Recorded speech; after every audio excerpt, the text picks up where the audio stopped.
هاي، ازيكم؟ هنتكلم مع بعض النهاردة في حلقتنا عن ثبات الوزن أثناء الرجيم. بنلاقي كتير ناس ماشية على نظام دايت معين وملتزمة جدا بالدايت، وبيحصل معاها ثبات في الوزن في مرحلة من مراحل الدايت. وبنلاقي ناس تانية ماشية على نظام دايت مش منتظمة، بتلخبط في الأكل، بتلخبط في الأيام، والناس دي طبيعي يحصل معاها ثبات في الوزن نتيجة اللخبطة، وحلها الوحيد هو الالتزام بالدايت. نرجع بقى للناس اللي ماشية على نظام دايت بانتظام وبيحصل معاه ثبات في الوزن والجسم مش بينزل على الميزان، وده بيرجع لعدة أسباب.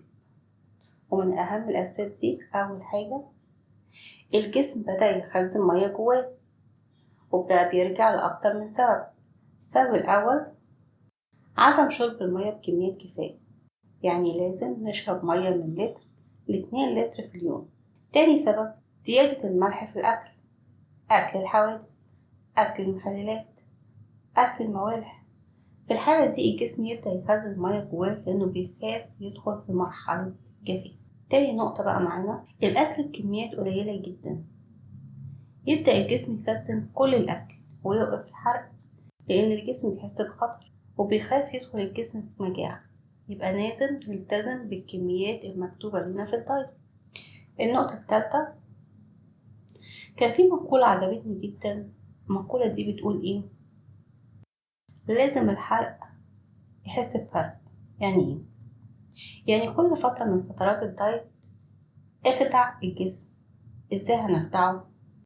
هقولكم. مثلا بدأنا في نظام دايت معين احنا حابين نمشي عليه، تمام؟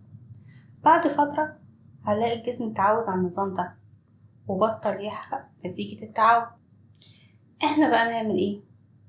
نغير نظام الدايت تاني ونستمر فترة بسيطة على نظام دايت جديد، وبعد فترة نرجع لنظام الدايت الأولاني اللي احنا كنا ماشيين عليه من الأول، وبكده الجسم بيرجع يحرق بكفاءة مرة تانية. رابع نقطة معانا بقى وهي نقطة مهمة جدا، وهو اليوم الفري. اليوم الفري ده مدمر للدايت وبيرجعنا تاني لنقطة الصفر. يعني لازم ننسف اليوم الفري في الدايت، مفيش حاجة اسمها يوم فري خالص في الدايت بتاعنا. خامس نقطة معانا وهي الرياضة. ممارسة الرياضة مهمة جدا، وممارسة الرياضة من نص ساعة لساعة في اليوم بتساعد الجسم في حرق الدهون. بس في نقطة بتخلي الرياضة مش بتساعد. ازاي بقى؟ ممارسة الرياضة لوقت طويل زيادة عن اللزوم وبشكل متواصل بتخلي الجسم بيحرق بقوة جدا، بس وقت ممارسة الرياضة فقط، وبعدين يوقف الحرق باقي اليوم. والحل ايه؟ الحل ان احنا نمارس الرياضة من نص ساعة لساعة في اليوم، وبعدين نسيب الجسم يرتاح، وخلال اليوم نمارس نشاط خفيف عشان يستمر الحرق. وينصح بممارسة الرياضة اللي فيها مقاومة عشان تحافظ على الكتلة العضلية للجسم وتزود الحرق. سادس نقطة معانا الحرص على أكل البروتين بنسبة كافية. يعني كل كيلو جرام من وزن الجسم يلزمه جرام من البروتين. يعني جسم وزنه 60 كيلو جرام يلزمه 60 جرام بروتين يوميا. النقطة السابعة الناس اللي بتاخد أدوية بشكل دايم بسبب مشاكل صحية زي الضغط والسكر وخلافه، في أنواع من الأدوية بتأثر على الحرق تسبب ثبات في الوزن. تامن نقطة معانا وهي الصيام لفترات طويلة. الصيام لفترات طويلة أكتر من 14 ساعة للسيدات وأكتر من 16 ساعة للرجال مش صح خالص. ليه؟ لأن في الحالة دي الجسم بيحس بمجاعة، فيبدأ الجسم بحماية نفسه ويبدأ في تخزين الأكل للحفاظ على البقاء. وكمان الصيام أكتر من 14 ساعة للسيدات بتسبب لخبطة في الهرمونات. نقطة مهمة عايزين نتكلم عليها وهي الميزان.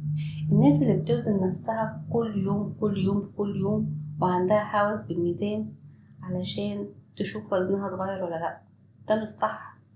بلاش نطلع كل يوم على الميزان ممكن نوزن كل أسبوعين مرة أو كل شهر مرة، ونعتمد أكتر على المقاسات في الملابس. مقاسات ملابسنا هي اللي بتعرفنا إذا كنا حاسينها ولا لأ.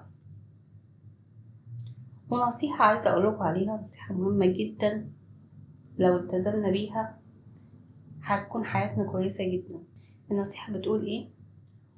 إن نوع الأكل اللي بناكله هو اللي بيحدد الصحة بتاعتنا عاملة إزاي، وكمية الأكل اللي بناكلها هي اللي بتحدد وزننا قد إيه. يبقى نوع الأكل يحدد الصحة، كمية الأكل يحدد الوزن. وفي نهاية حلقتنا عايزة أفكركم ما تنسوش اللايك والشير والاشتراك في القناة. سلام.